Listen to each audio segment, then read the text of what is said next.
আসসালামু আলাইকুম সবাইকে। আলিম এইচএসসি টার্গেট এ প্লাস কোর্সে তোমাদের সবাইকে স্বাগত জানাচ্ছি।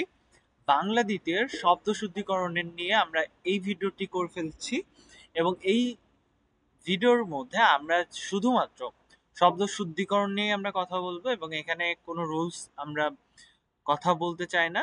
এখানে শুধুমাত্র যে শব্দগুলো গুরুত্বপূর্ণ সেই শব্দগুলোকে আমরা তুলে ধরার চেষ্টা করব। এটা তোমাদের এক্সাম প্রিপারেশনের জন্য খুবই হেল্প হতে পারে। সো চলো শুরু করা যাক আজকের প্রথম পর্ব। প্রথম পর্বে আমরা আসলে দেখব ভুল বানান কোনটি এবং তার সঠিক বানান। প্রথমে দেখো আকাঙ্ক্ষা, এই যে আ কয় আকার, অনিশ্বার ক্ষয় একা, আকাঙ্ক্ষা, এইটা সঠিক বানান হচ্ছে আ কয় আকার, উমো ক্ষিয় আকার, আকাঙ্ক্ষা। তারপরটা অপরাহ্ন, এইটার যে এখানে কিন্তু দেখো দন্তন্য, কিন্তু এখানে হবে মূর্ধন্য। এরপর প্রতিযোগিতা, প্রতিযোগিতার বানানের এখানে গয় দীর্ঘির জায়গায় কিন্তু গয় রস্যিকার, তো প্রতিযোগিতা বানান কিন্তু গয় রস্যিকারে হয়। এরপরে বৈজাফলা আকার ইয়া, ব্যয়, এই বানানটা কিন্তু ভুল। এর সঠিক বানান হচ্ছে বৈজাফলা ইয়া, ব্যয়। কীর্তি বানানে আমরা দেখো এই বানানটা দেখতেও কিন্তু ভুল মনে হচ্ছে। কয়রস্যি তয় দীর্ঘি রেফ, এইটা একটা ভুল বানান। সঠিক বানান হচ্ছে কয় দীর্ঘিকার হবে, রস্যিকার হবে না। এরপরে আবার চলো দেখে নিই ব্যাকরণ। আমরা যে ব্যাকরণ পড়ছি এই বানানটাও আমাদের অনেক সময় আমরা ভুল লিখে ফেলি। বৈজা ফলা ক র মূর্ধন্য, ব্যাকরণ, এই বানান কিন্তু হবে বৈজাফলা আকার ক র মূর্ধন্য, ব্যাকরণ। বাণিজ্য, এই যে বাণিজ্য, এই বাণিজ্য কিন্তু দন্তন্য হবে না, এখানে হবে কি মূর্ধন্য। তাহলে বাণিজ্য সঠিক বানান হচ্ছে বয়াকার মূর্ধন্যয় রস্যি বর্গীজা জফলা, বাণিজ্য। মুহূর্ত, মুহূর্ত বানান দেখো এই বানানটা আমরা অনেক সময় ভুল করে ফেলি এবং এটা একটি গুরুত্বপূর্ণ শব্দ।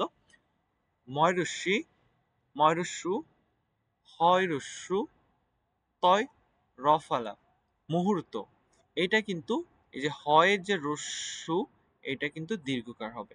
সান্ত্বনা বানান, তালপুষ্য আকার দন্তন্য ত দন্তান্ন একার, সান্ত্বনা, এটা সঠিক বানান যেটা দন্তস্বয় আকার দিয়ে হবে এবং তয়ের বয় হবে। সস্ত্রীক, এই বানানটা কিন্তু হবে দন্তস্বয় ব, এই যে এইখানে এটা কিন্তু ভুল হবে, এখানে জাস্ট দন্ত স হবে, যুক্ত বর্ণ হবে না। এরপর আশীর্বাদ, রেফ, রেফ বাদ যাওয়ার কারণে আমাদের এই বানানটা ভুল হয়েছে। প্রাণীবিদ্যা, প্রাণীবিদ্যার এই যে দীর্ঘিকার হবে না, এটা রস্যিকার হবে।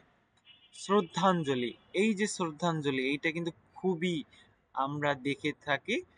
তালপুষ্য র ফলা দয় বয় আকার অঞ্জলি, শ্রদ্ধাঞ্জলি। তৃণজীবী, এইখানে কিন্তু তৃণজীবী বয় দীর্ঘি হবে, এই যে পরজীবী, তারপর হচ্ছে আমরা যে জীবী বানান সবসময়ের জন্য কিন্তু দীর্ঘিকার হবে। ফলপ্রসূ, ফলপ্রসূ হবে না, ফলপ্রসূ হবে। তো লউকার হবে না, শুধু ল হবে। আশা করছি তোমাদের এই পাঠটি থেকে তোমাদের এক্সামে আসবে এবং এটা শুধুমাত্র আমরা যারা এবার পরীক্ষা দিচ্ছ এইচএসসি 2024 তাদের জন্য বানানো, এবং যারা শুধুমাত্র তোমরা এক্সাম প্রিপারেশন নিবে তাদের জন্য আমরা সাজেশন প্লাস যেই শব্দগুলো আসার মতো সেটাকে আমরা তুলে ধরার চেষ্টা করছি।